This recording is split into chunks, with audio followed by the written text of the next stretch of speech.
Welcome to why not channel. இன்னைக்கு நம்ம fundamental analysis சீரீஸில் நம்ம பார்க்க போகிற ஸ்டாக்கு டாடா மோட்டார்ஸ். டாடா மோட்டார்ஸோட பிஇ வேல்யூ பார்த்தோம்னா 10.7 இருக்குது. அதே செக்டாரோட பிஇ வேல்யூ பார்த்தோம்னா 27.0 இருக்குது. டாடா மோட்டார்ஸோட புக் வேல்யூ பார்த்தோம்னா 3 இருக்குது. டிவிடெண்ட் ஈல்டு எவ்வளோ கொடுக்குறாங்கன்னு பார்த்தோம்னா 0.24 கொடுத்துட்ருக்காங்க. ஆர்ஓஇ வேல்யூ பார்த்தோம்னா 36.9 கொடுத்துட்ருக்காங்க. டிவிடெண்ட் ஈல்டு லாஸ்ட் இயர் எவ்வளோ கொடுத்தாங்கன்னு பார்த்தோம்னா 3 rupees பர் ஷேர் கொடுத்துருக்காங்க. டாடா மோட்டார்ஸோட ரெவென்யூ பார்த்தோம்னா ஜாகுவார் அண்ட் லேண்ட் ரோவர்லேருந்து 69% வருது. கமர்ஷியல் வெஹிக்கிள்லேருந்து பார்த்தோம்னா 17.9% வருது. பேசஞ்சர் வெஹிக்கிள்லேருந்து 12%, வெஹிக்கிள் ஃபினான்ஷியல் அதுவும் பண்ணுறாங்க, அதுலேருந்து 0.8%, அதர்ஸ்லேருந்து பார்த்தோம்னா 0.1% இருக்கிறாங்க. ஓவராலாக பார்த்தா ஜாகுவார் அண்ட் லேண்ட் ரோவர் வந்து நல்லாவே பண்ணிகிட்ருக்கு. ரெவென்யூ ஃப்ரம் லொக்கேஷன் பார்த்தோம்னா எந்தெந்த லொக்கேஷனில் இருந்தெல்லாம் அவங்க ப்ராஃபிட் பண்ணுறாங்க, பிஸ்னஸ் பண்ணிகிட்ருக்காங்க அப்படின்னு செக் பண்ணோம்னா இந்தியா, யூஎஸ்ஏ, சைனா, அப்புறம் rest of Europe countries and UK இங்கெல்லாம் அவங்களோட பிஸ்னஸ் பண்ணிகிட்ருக்காங்க. இந்தியாவிலேருந்து பார்த்தோம்னா 29% எடுக்கிறாங்க. யூஎஸ்ஏலேருந்து பார்த்தோம்னா 15.4% எடுக்கிறாங்க. சைனாவிலேருந்து பார்த்தோம்னா 13%, ரெஸ்ட் ஆஃப் யூரோப்லேருந்து பார்த்தோம்னா 12%, யூகேலேருந்து பார்த்தோம்னாலும் 12% எடுக்கிறேன். ரிசல்ட்டுன்னு பார்த்தோம்னா லாஸ்ட் டைம் கொடுத்த ரிசல்ட் வைஸ் பார்த்தோம்னா சேல்ஸ் வந்து 1,19,000 crore பண்ணியிருக்காங்க. அது இயர் ஆன் இயர் பார்த்தோம்னா 13% இன்க்ரீஸ் ஆகிருக்கு. குவார்டர் ஆன் குவார்டர் பார்த்தோம்னா 8.5% இன்க்ரீஸ் ஆகிருக்கு. ஆப்ரேட்டிங் ப்ராஃபிட்னு பார்த்தோம்னா 16,995 crore பண்ணியிருக்காங்க. அது இயர் ஆன் இயர் பார்த்தோம்னா 32.8%, குவார்டர் ஆன் குவார்டர் பார்த்தோம்னா 10.8% இன்க்ரீஸ் ஆகிருக்கு. நெட் ப்ராஃபிட்னு பார்த்தோம்னா 17,400 crore பண்ணியிருக்காங்க. இது வந்து ரெக்கார்ட் ஆஃப் டாடா மோட்டார்ஸ்னே சொல்லலாம். அது வந்து இயர் ஆன் இயர் பார்த்தோம்னா 221% இன்க்ரீஸ் ஆகிருக்கு. குவார்டர் ஆன் குவார்டர் ப்ராஃபிட் பார்த்தோம்னா 147% இன்க்ரீஸ் ஆகிருக்கு. ரெவென்யூன்னு பார்த்தோம்னா 2022 பார்த்துடலாம். 2022 எவ்வளோ பண்ணியிருக்காங்கன்னு பார்த்தோம்னா 2,78,000 crore பண்ணியிருக்காங்க. அதே 2023 பார்த்தோம்னா 3,45,000 crore பண்ணியிருக்காங்க. அதுவே 2024 பார்த்தோம்னா 4,37,000 crore பண்ணியிருக்காங்க. ரெவென்யூ பார்த்தோம்னா இயர் பை இயர் இன்க்ரீஸ் ஆகிட்டு தான் போகுது. இது ஒரு நல்ல க்ரோத்துன்னே நம்ம எடுத்துக்கலாம். ப்ராஃபிட் வைஸ் பார்த்தோம்னா 2022 எவ்வளோ பண்ணியிருக்காங்கன்னா கம்மியாக தான் பண்ணியிருக்காங்க. நெகட்டிவ் வேல்யூவில் 11,044 crore பண்ணியிருக்காங்க. அதுவே 2023 பார்த்தோம்னா ஸ்லைட்டாக இன்க்ரீஸ் பண்ணி 2,414 crore பண்ணியிருக்காங்க. ப்ராஃபிட்னு பார்த்தோம்னா 2024 பார்த்தோம்னா 31,399 crore வந்து ப்ராஃபிட் பண்ணியிருக்காங்க. அதாவது ப்ராஃபிட் வைஸ் பார்த்தோம்னா இயர் பை இயர் இன்க்ரீஸ் பண்ணிட்டு தான் போயிட்டுருக்காங்க. இது இவங்களோட டெட்டை குறைக்கிறதுக்கு ரொம்பவே ஹெல்ப்ஃபுல்லாக இருக்கும் இன் ஃப்யூச்சரில். ஏன் இந்த இன்க்ரீஸ் ஆகிருக்குன்னா ஜாகுவார் அண்ட் லேண்ட் ரோவரோட சேல்ஸ் இன்க்ரீஸ் ஆகிருக்கு, அதோட டிமாண்டும் இன்க்ரீஸ் ஆகிருக்கு.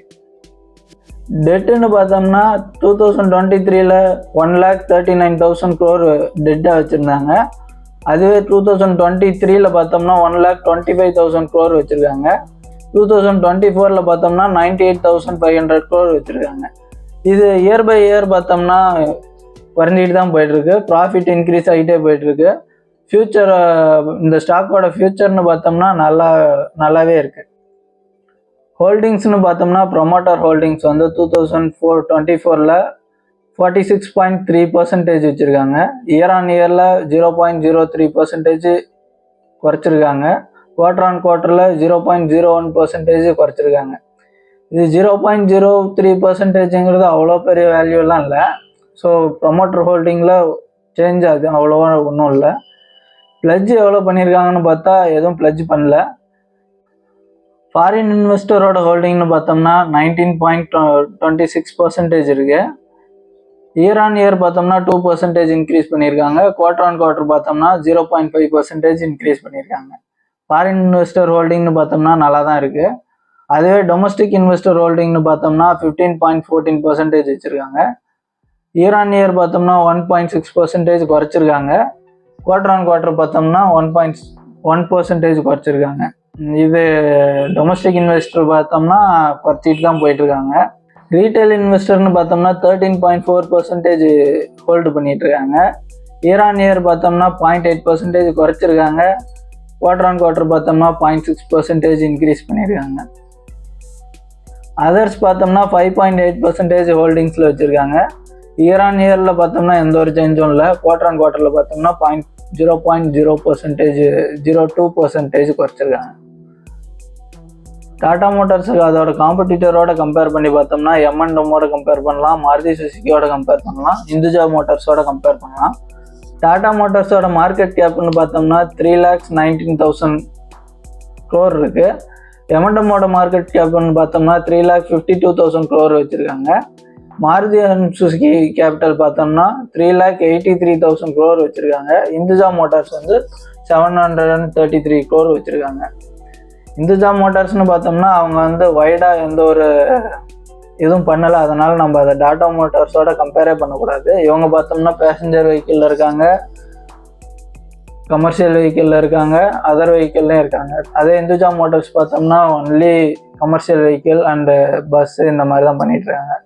ஸோ அதிலிருந்து நம்ம பெருசாக ஒரு மார்க்கெட் கேப்பை எதிர்பார்க்க முடியாது. Tata Motors and Maruti Suzuki பார்த்தோம்னா ரொம்ப நியராக தான் இருக்காங்க. M&M அதே மாதிரி தான் இருக்காங்க. மாருதி சுசுக்கி பார்த்தோம்னா மோஸ்ட்லி கமர்ஷியல் வெஹிக்கிள் அந்த மாதிரி எதுலேயும் இல்லைனாலும் passenger vehicle and lowest budget காரில் அதிகமாகவே பண்ணிகிட்ருக்காங்க. டாடா மோட்டார்ஸோட PE வேல்யூ பார்த்தோம்னா ஏற்கனவே பார்த்துருக்கோம், 10.7 இருக்குது. அதை மாருதி சுசுக்கியோட கம்பேர் பண்ணால் கம்மியாக தான் இருக்குது, நல்லாவே இருக்குது மாருதி சுசுக்கியை விட. அதே மார்க்கெட் கேபிட்டல் வைஸ் பார்த்தோம்னா மாருதி சுசுக்கி நல்லா இருக்குது.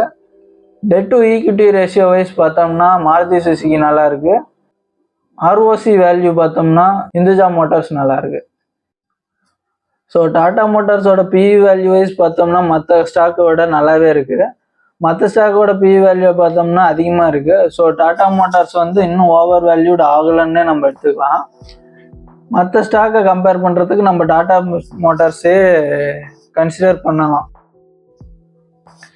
டாடா மோட்டார்ஸ்லேருந்து என்ன நியூஸ் இருக்குதுன்னு பார்த்தோம்னா டாடா மோட்டார்ஸ் வந்து SUV வெஹிக்கிள் அக்ரெசிவாக அடுத்த வருஷத்துலேருந்து பர்ஃபார்ம் பண்ணுவாங்கன்னு எதிர்பார்க்கலாம். டாடா மோட்டார்ஸை எப்படி வாங்கலாம், இப்போ ஸ்டாக் வாங்கலாமா இல்லையான்னு யோசிச்சோம்னா டாடா மோட்டார்ஸ் ஸ்டாக்கை வாங்குறத விட டாடா மோட்டார்ஸ் DVR வாங்கிக்கலாம். ஏன்னா DVR கன்சிடர் பண்ண சொல்கிறோம்னா DVR வந்து டாடா மோட்டார்ஸோட மெர்ஜ் ஆக போகுது. டாடா மோட்டார் DVR வந்து 10 ஸ்டாக் வச்சுருந்தீங்கன்னா டாடா மோட்டார்ஸ்லேருந்து 7 ஸ்டாக் உங்களுக்கு கிடைக்கும். அதுலேருந்து ஒரு நல்ல ஒரு ஆர்பிட்ராஜ் வேல்யூ உங்களுக்கு இருக்குது இப்போதைக்கு. ஸோ நீங்கள் டாடா மோட்டார்ஸை கம்பேர் பண்ணுறத விட டாடா மோட்டார்ஸ் DVR கம்பேர் பண்ணுறது என்னை பொறுத்தவரையும் பெஸ்ட்டு.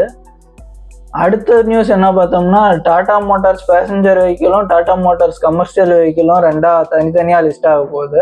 ஸோ உங்களுக்கு இந்த மெர்ஜருக்கு அப்புறம் உங்களுக்கு ரெண்டு ஸ்டாக்காக கிடைக்கும். டாடா மோட்டார்ஸ் பேசஞ்சர் வெஹிக்கிள் ஒன்று கிடைக்கும், டாடா மோட்டார்ஸ் கமர்ஷியல் வெஹிக்கிள் ஒன்று கிடைக்கும். இதில் ஒரு பெனிஃபிட்டும் உங்களுக்கு இருக்குது. ஸோ இப்போதைக்கு நம்ம பார்த்தோம்னா டாடா மோட்டார்ஸை நல்லாவே கன்சிடர் பண்ணலாம். ஆல்ரெடி நம்ம பார்த்தது டாடா மோட்டார்ஸோட நெட் ப்ராஃபிட்னு 2024 பார்த்தோம்னா 17,500 crore பண்ணாங்க. அது அவங்களோட ரெக்கார்ட் பிரேக்குன்னே சொல்லலாம். அதனால் அவங்களுக்கு வந்து டெட்டும் குறைஞ்சிட்டு போகுது.